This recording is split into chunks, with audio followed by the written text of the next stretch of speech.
Dans l'actualité également, cette autre polémique qui risque de faire du bruit à Blois. Elle vise le bâtonnier du barreau. Il est accusé par l'un de ses anciens clients, un marchand de biens blésois, d'avoir acheté une maison aux enchères à ses dépens. Explication Benoît Bruer avec Alain-Georges Monet.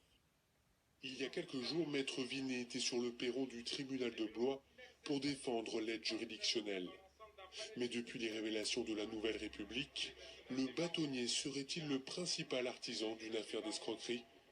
19 janvier 2012, cette maison située quartier Vienne à Blois est vendue aux enchères, son propriétaire ne pouvant plus rembourser le prêt bancaire. Stéphane Droyer, marchand de biens, veut l'acheter. C'est son avocat, maître Damien Vinet, qui porte les enchères pour son compte. Stéphane Droyer a prévu de mettre 96 000 € maximum, mais la vente lui échappe pour seulement 1 000 €. La maison est finalement vendue à une société civile pour 97 000 €. L'histoire aurait dû en rester là, mais le marchand de biens découvre bien plus tard le poteau rose.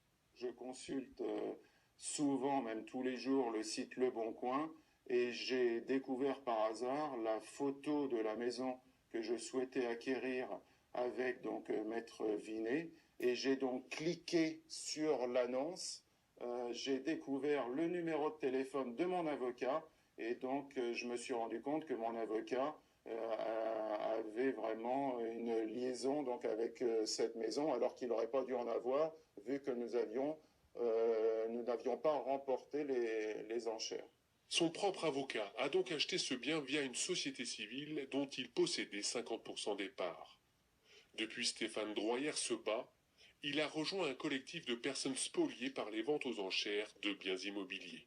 Je me rends compte dans ce dossier-là que mon avocat, dans lequel j'avais confiance au départ, m'a trahi complètement en fait. Il m'a complètement trahi, et depuis en fait j'ai des troubles du sommeil, etc. parce que je n'arrive pas à concevoir qu'un avocat puisse tromper son client. Défendu désormais par une avocate parisienne, il a déposé plainte contre X pour détournement de la loi sur les ventes aux enchères.